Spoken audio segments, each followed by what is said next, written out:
প্রিয় গল্প সাথী, সপ্তাহের সেরা গল্পে আপনাদের স্বাগত জানাই। আশা করি আপনারা সকলে খুব ভালো আছেন। বাংলা সাহিত্যের ভাণ্ডার থেকে আরেকটি ভালো লাগার গল্প, ভালোবাসার গল্প নিয়ে আমরা চলে এসেছি আপনাদের কাছে। আজকের গল্প পাঠ শুরুর আগে আপনাদের কাছে একটি অনুরোধ। এই উপস্থাপনা ভালো লাগলে লাইক এবং শেয়ার করার পাশাপাশি আপনাদের মতামত লিখে জানাতে ভুলবেন না।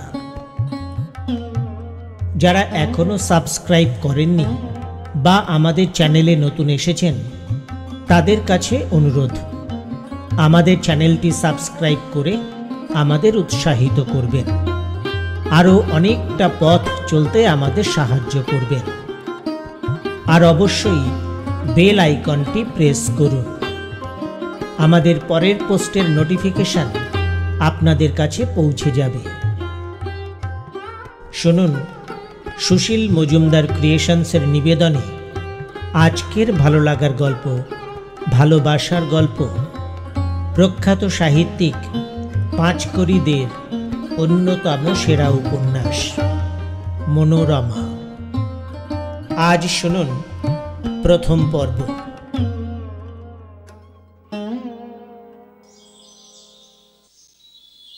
দেবেন্দ্র বিজয়ের সুন্দর সাজানো শোবার ঘরে আছেন তাঁর স্ত্রী রেবতী ও ঘোমটার আড়ালে বিষণ্ণ মুখে অন্য এক তরুণী।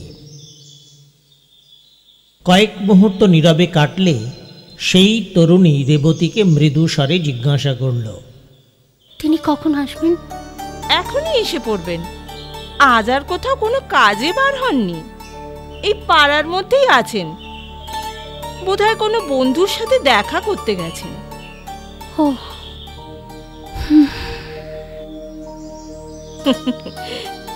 তাকে এত দরকার কেন? কি হয়েছে তোমার? কি হয়েছে আমার? আমি বড়ই বিপদে পড়েছি। তিনি ছাড়া আর আমার উপায় নেই। বেশ, তিনি আসুন। আমাকে তোমার লজ্জা কি? ঘোমটা খোলো। একে এই প্রচন্ড গরম, তাতে আবার তোমার ওই প্রকাণ্ড আনাড়ি ঘোমটা। মারা যাবে কি? ক্ষমা করুন। এমন সময় বাইরে কার পায়ের শব্দ হলো। ওই তিনি আসছেন বলে রেবতী যেদিকে পায়ের শব্দ হচ্ছিল সেদিকে এগিয়ে গেল। সিঁড়ি পেরিয়ে যেইমাত্র দেবেন্দ্র বিজয় দালানে পা রেখেছেন, রেবতী সামনে এলো। হাসি মুখে রেবতী বলল, যাও যাও, আজ তোমার একজন মক্কেল এসেছেন। দেবেন্দ্র বিজয় কপালে ভাঁজ এনে বলল, বটে? কোথায়? এখানে অন্দরমহলে, তোমার শোবার ঘরে। অন্দরমহলে? শোবার ঘরে মক্কেল? পরিহাস করছো? পরিহাস নয়, সত্য সত্যিই একজন বড় চমৎকার মক্কেল এসেছে। তোমার শোবার ঘরে বসে আছে। দেখো গে, যাও দেখো, সাবধান। মক্কেলকে দেখে যেন আক্কেল হারিয়ে বসো না। আমাকে মন থেকে যেন তাড়িও না। শীঘ্র যাও, অনেকক্ষণ এসেছে। রেবতী চলে গেল। দেবেন্দ্র বিজয় শোবার ঘরে প্রবেশ করল। দেবেন্দ্র বিজয়কে দেখে সেই ঘোমটায় ঢাকা তরুণী তাড়াতাড়ি উঠে দাঁড়াল। তেমনি তাড়াতাড়ি জিজ্ঞাসা করল, আপনি কি গোয়েন্দা? আপনার নাম কি দেবেন্দ্র বিজয় মিত্র? হ্যাঁ, আমারই নাম। বসো তুমি। আমি বড়ই বিপদে পড়েছি। তেমন বিপদ, তেমন ঘটনা সচরাচর কারও ঘটে না।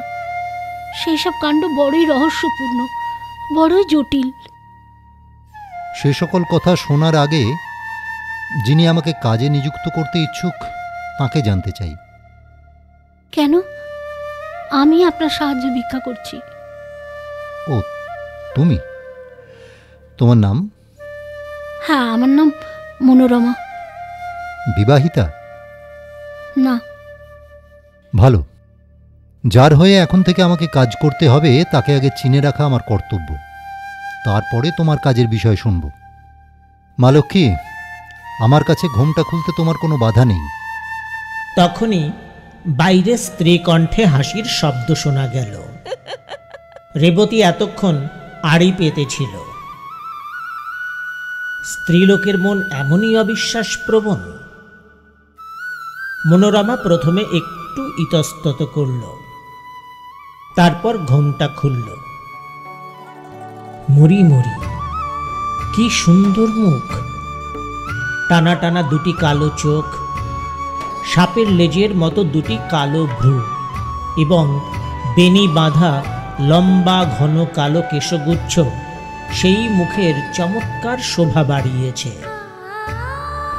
কপালকুণ্ডলার সুরভিত সুদীর্ঘ কেশে ঘেরা সুন্দর মুখ, জগৎ জুড়ে চাঞ্চল্য ফেলে দেওয়া সুন্দরী মতি বিবি, বাঁকা চাহনির দৃষ্টি নিক্ষেপকারিণী, সুবেশা, সুচতুরা, লাজ লজ্জাহীনা বিমলা, রম্য কারাগারে নিরীহা, জগৎ মোহিনী নবাব নন্দিনী আয়েশা, জগৎ সিংহের পার্শ্বস্থিতা, প্রেম পীড়িতা তিলোত্তমার ভ্রমর কালো কেশগুচ্ছ শোভিত সুন্দর মুখ, প্রফুল্লের ভুবন আলো করা চাঁদের আলোমাখা হাসি খুশি মুখমণ্ডল, সূর্যমুখীর নতুন সূর্যের নম্র আলোর প্রশান্ত মুখকান্তি, প্রতাপের বাসায় ঘুমন্ত শৈবালিনীর বাতায়ন পথে আসা চাঁদের আলোয় উদ্ভাসিত ঘুম জড়ানো মুখশ্রীর মতো সৌন্দর্য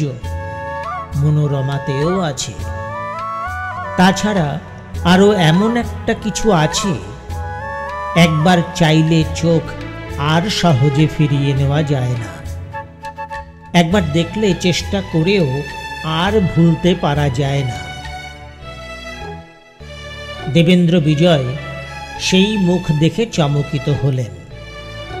মনে পড়ল যেন এই মুখ তিনি বহুদিন আগে আর একবার কোথায় দেখেছেন। এ মুখ সেই ঝুমেলিয়ার মতো, সেই নরহত্যাকারী তার একমাত্র নারী শত্রু ঝুমেলিয়ার মুখের মতো না?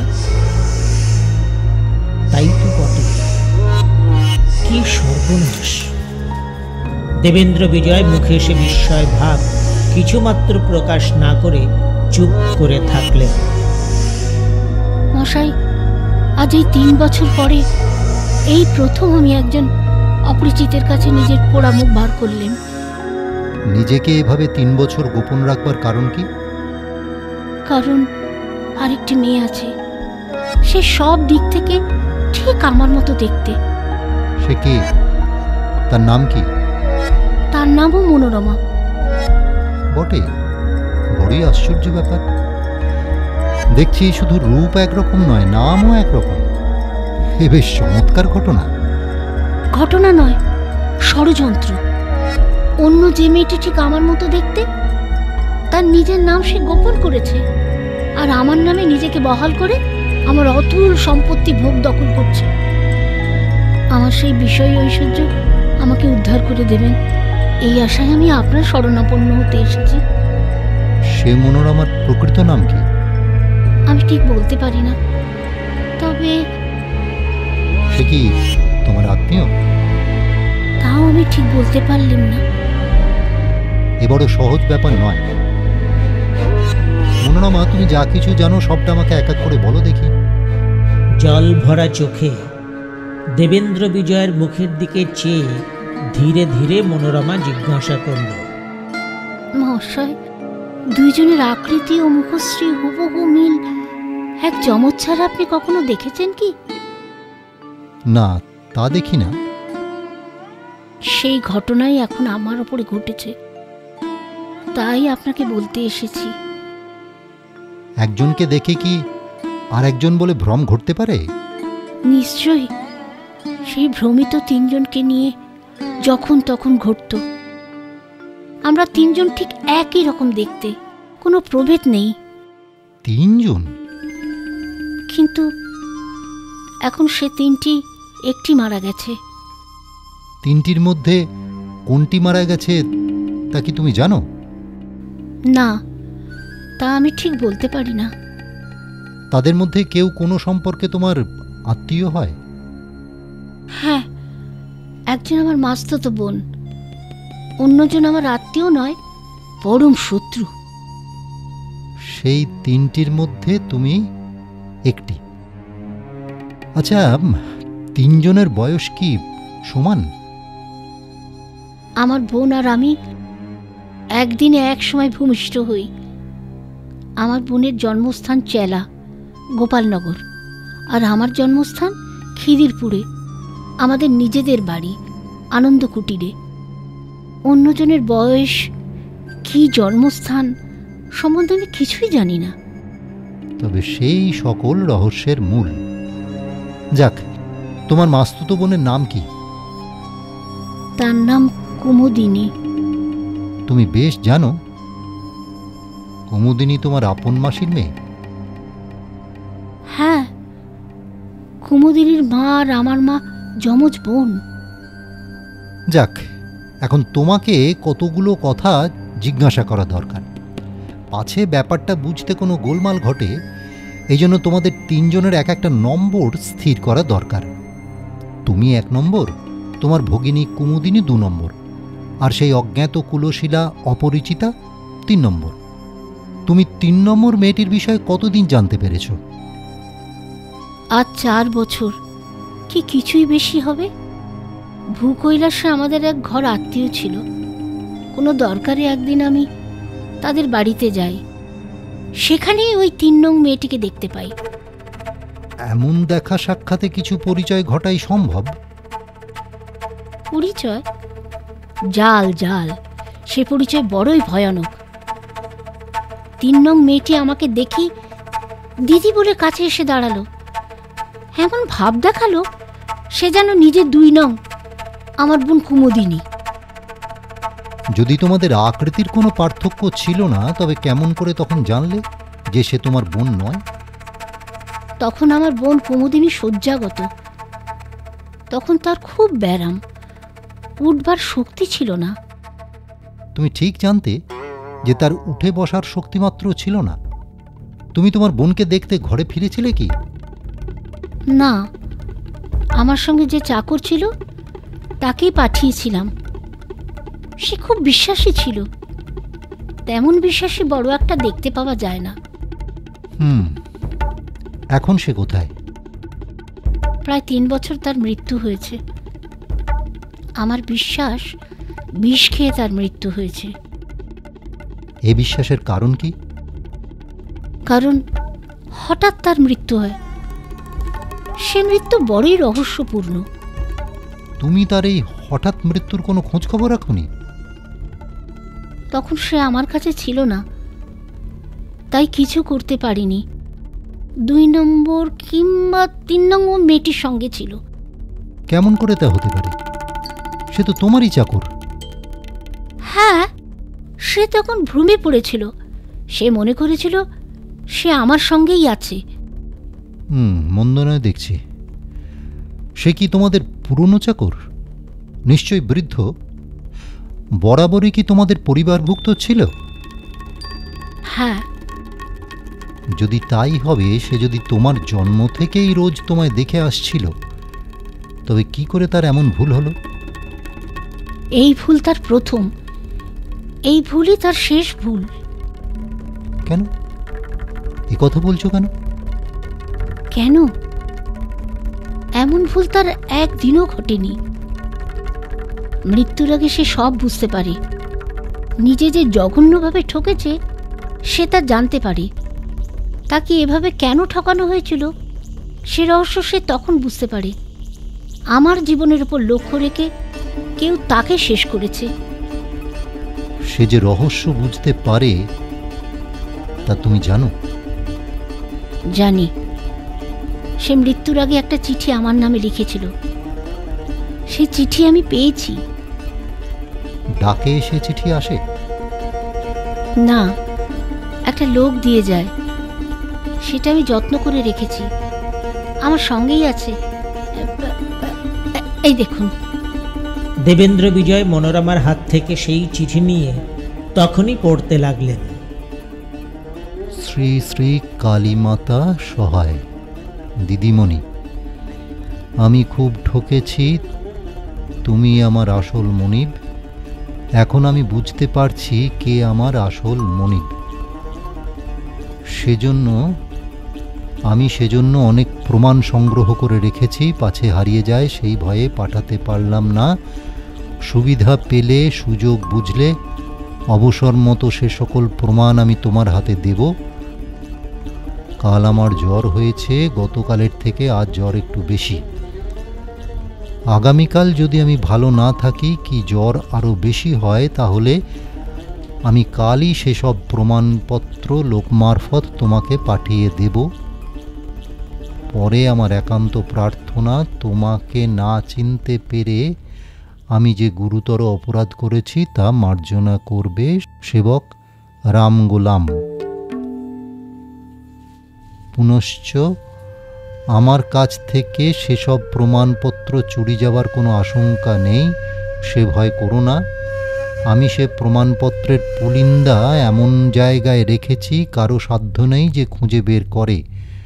সেই পুলিন্দা পরে ঠিক চিনতে পারবো বলে তার উপর 17 ক লিখে চিহ্ন দিয়ে রেখেছি। চিঠি শেষ করে দেবেন্দ্র বিজয় মনোরমাকে জিজ্ঞাসা করলেন, এরপর রাম গোলামের কোনো চিঠি তুমি পাওনি? না, সেই রাত্রেই তার মৃত্যু হয়। মৃত্যু? একদিনের জ্বরে মৃত্যু?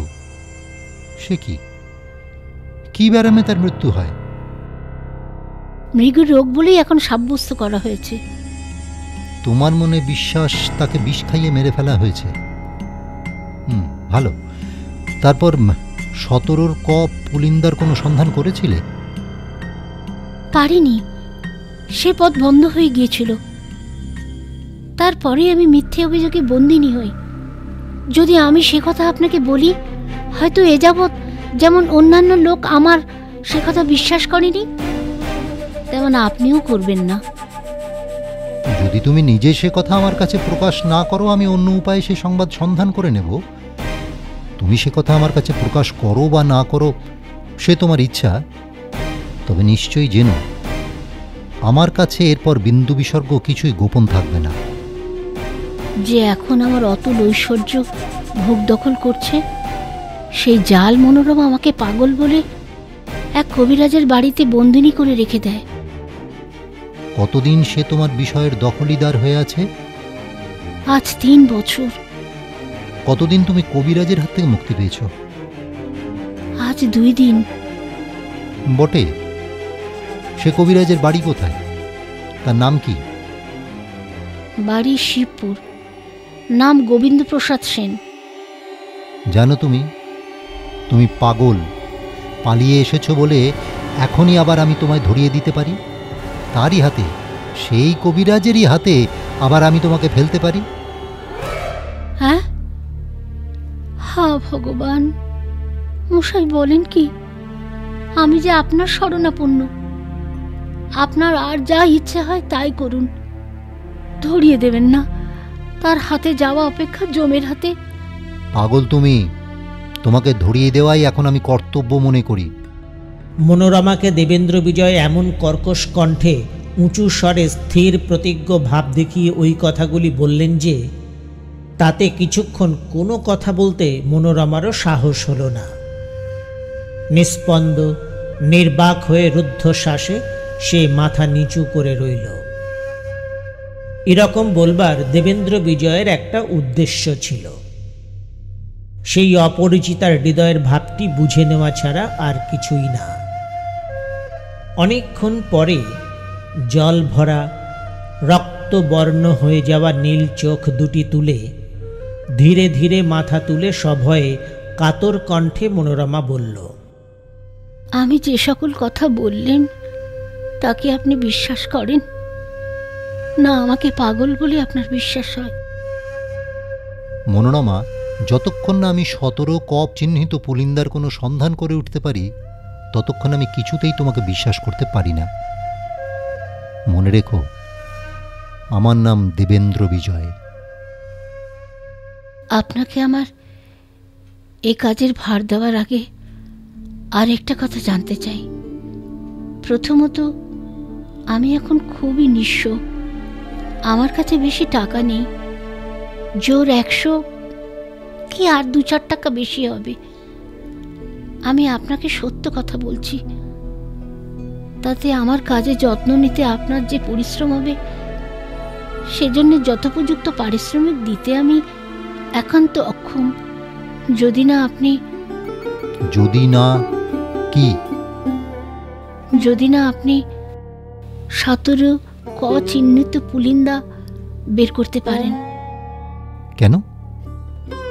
সেই পুলিন্দায় আমার বিষয় আমি ফিরে পাব।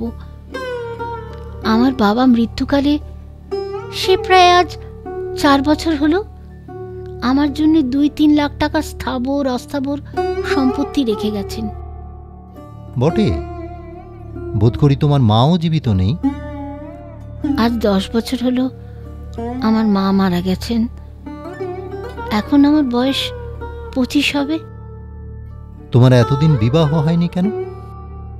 আমার পিতা ব্রাহ্ম ধর্মাবলম্বী, তাই তিনি বাল্যবিবাহের বড়ই বিরোধী ছিলেন। যখন তিনি মারা যান তখন আমার বয়স 21 বছর।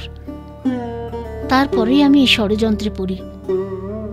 এ পর্যন্ত কবিরাজের বাড়িতে বন্দিনী হয়েছিলাম। তোমার এই অতুল সম্পত্তিতে এখন তোমার মাস্তুতো বোন কুমুদিনী দখলিদার আছে, না সেই অজ্ঞাত কুলশীলা 3 নম্বর মেয়েটি দখলিদার আছে, সে সম্বন্ধে কিছু আন্দাজ করে বলতে পারো? না, তা আমি জানি না। আন্দাজ করে বলার কোনো উপায়ও নেই। তবে এইমাত্র বলতে পারি যে সেই দুজনের একজন মরেছে আর একজন আমার বিষয় ভোগ করছে। বড়ই জটিল সমস্যা। তোমাদের বাড়ি কোথায়? খিদিরপুরে, গঙ্গার ধারে, প্রাসাদ সমান প্রকাণ্ড অট্টালিকা, চারিদিকে ফল ফুলের বড় বড় বাগান, বাগানের চারিদিকে পাঁচিল ঘেরা, পাঁচিলের ধারে ধারে দেবদারু আর ঝাউগাছের সারি। বাবা 7 করে বাড়িখানার নাম রেখেছিল আনন্দ কুটির। তোমাদের 3টির মধ্যে যেটি মরে গেছে সে বোধহয় তোমার ওই বোন কুমুদিনী। এখন এই রকম অনুমানেই আমাকে কাজ চালাতে হবে। ভালো, তোমার বোনের কতদিন মৃত্যু হয়েছে? আমাকে পাগল বলে কবিরাজের হাতে দেবার 2 সপ্তাহ আগে। কোথায় তার মৃত্যু হয়? আনন্দ কুটিরে। কি ব্যারামে? যে ব্যারামে রাম গোলাম মরে। একদিনের জ্বরে? বিষে। যখন আমার বোনের মৃত্যু হয় তখন আমি খিদিরপুরে আমার বিষয় সম্পত্তি উদ্ধারের চেষ্টা করেছিলেন। আমাদের একজন উকিল আছেন, তিনি বাবার সমস্ত মামলা মোকদ্দমা দেখতেন। আমি তাকে আমার বিষয় সম্পত্তির উদ্ধারের জন্য সমস্ত কথা বলি। তিনিও আমার কথায় দুঃখিত ভাব দেখান, আমাকে আশ্বস্ত করে বলেন তিনি আমার জন্য প্রাণপণে চেষ্টা করবেন। এমনকি তিনি যেন আমার জন্য স্বর্গ মর্ত রসাতল এক করবেন এমন ভাব প্রকাশ করেন। তারপর তিনি আমায় পাগল বলে কবিরাজকে দিয়ে কয়েদ করালেন। ও, বুঝেছি। সেই উকিল তখন তোমার বিপক্ষের হস্তগত। যাক, ভালো। তার নাম কি? তুলসীদাস বসু। তারও আমি সন্ধান করব। তোমাকে পাগল বলার বিশেষ কারণটা কি? সে বিষয়ে বিশেষ কিছু আমি বলতে পারিনি, জানি না। উকিলবাবু খানিকটা কাগজে ইংরেজিতে কি লিখে সেগুলো আমার হাতে দিয়ে আমাকে আনন্দ কুটিরে নিয়ে যেতে বলেন। বলেন সেই সব কাগজে আমার বিষয় সম্পত্তির প্রমাণ সম্বন্ধে অনেক কথা আছে। আমি তার কথা মতো কাজ করি।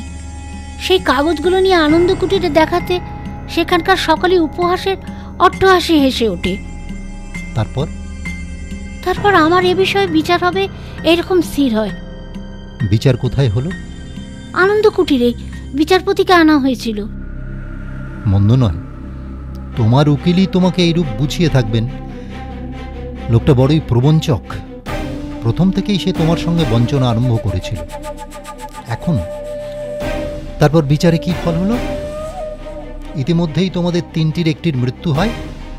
সম্ভবত সেটি তোমার ভগিনী কুমুদিনী। হ্যাঁ। ভালো। তারপর? সেখানে দুজন ভদ্র ব্যক্তি বসেছিলেন। আমি মনে করেছিলাম তারাই বিচারপতি। আমি তখন তাদেরকে আমার কথা বললেন। আমার উকিল সেখানে উপস্থিত ছিলেন। তিনি সেই অপরিচিত লোক দুটির কানে চুপি চুপি কি বললেন। প্রথমে আমি ভেবেছিলাম আমার অনুকূলে তিনি তাদেরকে কিছু বুঝিয়ে দিচ্ছেন। তখনই কিন্তু আমার সে ভ্রম বুঝল। উকিলের শেষ কথাটা আমার কানে গেল। সে কথাটা হচ্ছে বদ্ধ পাগল। তাই শুনে আমার অন্তরাত্মা অবধি কেঁপে উঠল। তাই শুনে তারা বললেন, পাগলই বটে। তখন দুজনে দুখানা কাগজে আমি যে পাগল এই কথা লিখে নিজেদের নাম স্বাক্ষর করে উকিলের হাতে দিলেন। এতক্ষণে আমি যাদেরকে বিচারপতি বলে মনে করেছিলাম তারা তো তা নন। তারা দুজনে নামজাদা ডাক্তার। আমাকে পাগল সাব্যস্ত করে গেলেন। আমার উকিল আমার সর্বনাশের মাত্রা বাড়িয়ে দিলেন। তখন তোমাকে পাগল বলেই সাব্যস্ত করা হয়েছিল। ভালো। তারপর? আমি কবিরাজের হাতে কয়েদ হলাম। যাকে আপনি আপাতত অপরিচিতা বলে ঠিক করেছেন সেই হবে। সেই ৩ নং মেয়েটি আমারই বেশভূষায় সেজে আমারই নামে নিজেকে জাহির করে যেন সে নিজে আমি হয়ে দেখা দিলে। নিতান্ত দয়াবতীর মতো সে কবিরাজকে আমার ভরণ পোষণ ও চিকিৎসার যা ব্যয় হবে তা দিতে রাজি হলো। আরও সে কবিরাজকে বলে দিল যেন আমাকে বিশেষ যত্ন ও সাবধানে রাখতে কোনো প্রকার ত্রুটি না হয়। আমার অবস্থা দেখে সে বড়ই দুঃখ প্রকাশ করতে লাগলো। আমার প্রকৃত নাম ধাম অবগত হতে না পেরে সে যেন যথেষ্ট ব্যথিত হলো। এইভাবে যেন তার স্বভাবে কোনো কলঙ্কই নাই। স্বভাবে সে যেন স্বর্গের দেবী এমনই ভাব দেখাতে লাগলো। তাতে তখন সেখানকার সকলেই তার এই স্বার্থত্যাগে তাকে যথার্থই স্বর্গের দেবী বোধ করেই হবে। স্তম্ভিত হয়ে গেল তার ভাব দেখে। তার এই উদারতায় সেখানকার সকলেই তখন আমার উপরে রাগান্বিত হয়ে উঠল। সকলে এক বাক্যে স্বীকার করলে আমি পাগল নই, জালিয়াত। জাল নাম নিয়ে বিষয় আত্মসাৎ করতে এসেছি। আমাকে চিকিৎসাধীনে রাখা অপেক্ষা জেলখানায় পাঠানোই ভালো। তখন সেই অপরিচিতা ৩ নং মেয়েটি আমাকে চিকিৎসাধীনে রাখা অপেক্ষা জেলখানায় পাঠানোই ভালো। তখন সেই অপরিচিতা ৩ নং মেয়েটি কি ২ নং আমার ভগ্নী কুমুদিনী তা আমি ঠিক বলতে পারি না। বললে আমি যথার্থই পাগল, নতুবা আমার স্বভাব কখনোই এত জঘন্য কিংবা কুচক্রময় হতে পারে না যে এমনভাবে নামজাল করে তার বিষয় আত্মসাৎ করতে যাব। আমাকে চিকিৎসাধীনে রাখা কর্তব্য। তখন তুমি তোমাদের সেই আনন্দ কুটিরে তোমার আজন্ম অবস্থিতির কোনো প্রমাণ দেখাতে পারোনি? অনেক প্রমাণ আছে, দেখাতে পারতেন। তারা সে কথা শুনলে না। এমনকি আমি তাদের একথাও বললাম যে এ বাড়ির মধ্যে এমন একটা গুপ্তগৃহ আছে তা কেউ জানে না।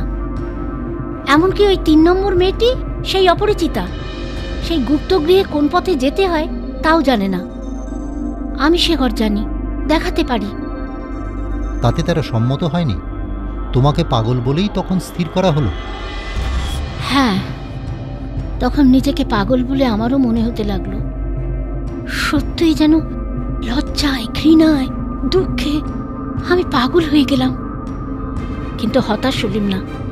অপরে কোথাকার কে আমার বাবার কষ্ট উপার্জিত অতুল সম্পত্তি নির্বিবাদে নির্বিঘ্নে ভোগ করবে, এ কি আমার সহ্য হয়? যে কোনো উপায়ে কখনো না কখনো প্রতিকার করতে হবে, এই প্রতিহিংসা মনে গেঁথে রেখে দিলেন। তারপর কবিরাজের হাত থেকে কোনো সুযোগে পালিয়ে এসে আপনার শরণাপন্ন হয়েছি। আমি অনেক দিন থেকে আপনার নাম শুনে আসছি, অনেক লোকের কাছে আপনার সুখ্যাতি শুনেছি। বাংলার গোয়েন্দার মধ্যে আপনি শ্রেষ্ঠ। আপনার নাম যশ যথেষ্ট। আপনি ভিন্ন এই দুর্ঘটনায় আমাকে সাহায্য করতে পারে এমন লোক দেখি না। আমি তোমার কার্যোদ্ধারে প্রাণপণে চেষ্টা করব। আপনার এই আশ্বাসে আমার হৃদয় আশ্বস্ত হলো। কি বলে আমি আপনাকে আমার হৃদয়ের কৃতজ্ঞতা জানাবো জানি না। পারো, কিন্তু বলুন, কি উপায়ে আমার প্রাণের কৃতজ্ঞতা আপনাকে জানাতে পারি? আমি যা আদেশ করব ভালো মন্দ কিছু বিবেচনা না করে তখনই তাতে সম্মত হবে। এই মুহূর্ত হতেই। উত্তম। এখন আর কতকগুলি আমার প্রশ্ন আছে। 3 নম্বর মেয়েটি কি অবিবাহিতা? 3 বছর আগে তাই ছিল, এখন কি হয়েছে বলতে পারি না। তোমার মাস্তুতো ভগিনী? তার বিয়ে হয়নি। তোমার বাপ মায়ের সঙ্গে তোমার মাসি ও মেসোমশায়ের কখনো কোনো সময় কোনো বিবাদ বিসংবাদ ঘটে? সে সকল কথা আমি আপনাকে সংক্ষেপে এখন জানাতে পারি। সে বিষয়টাও এখন থেকে শুনে রাখা আবশ্যক। আমার বাবা খুব ধনী ছিলেন, কিন্তু কুমুদিনীর বাবা নিতান্তই গরিব ছিলেন। কুমুদিনীর মা আর আমার মা উভয়ে যমজ বোন। যতদিন আমার মা বেঁচে ছিলেন ততদিন কুমুদিনীর মা, মানে যিনি আমার মাসিমা, আমাদের বাড়িতেই থাকতেন। তখন আমার আর কুমুদিনীর বয়স বড় বেশি নয়, 8 কি 9 বছর হবে। তখনও তোমাদের চেহারার কোনো পার্থক্য ছিল না? কিছুমাত্র না। মাসিমা আমাদের দুজনকে কিছুমাত্র ঠিক করে চিনিয়ে উঠতে পারতেন না। সেজন্য আমার কপালে রোজ একটি করে চন্দনের ফোঁটা দিয়ে দিতেন। যখন আমরা একই রকম বেশভূষা করতেন তখন বাড়ির চাকর বাকররাও বিষম ফাপড়ে পড়ত। একই প্রকার বেশভূষা করবার কার বেশি ইচ্ছা ছিল, তোমার না কুমুদিনীর? কুমুদিনীর। সে সবসময় আমার জামা কাপড় পরত, কখনো কখনো আমার বেশভূষার অনুরূপ বেশভূষাও তৈরি করত। এরকম করবার কারণ কি? কুমুদিনী বড় আমোদে ছিল। আমোদ ছাড়া সে একদণ্ডও থাকতো না। এমনকি চাকর বাকরদের সঙ্গেও ফষ্টি নষ্টি করত।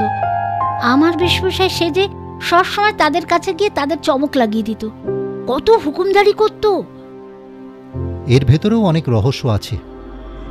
থাক, এখন আমি অনুমানে বুঝতে পারছি সেই অপরিচিতা 3 নম্বর মেয়েটির মৃত্যু হয়েছে। আর যে তোমার এখন বিষয় সম্পত্তি ভোগ দখল করছে সে আর কেউ নয়, তোমার ভগিনী 2 নম্বর মেয়েটি।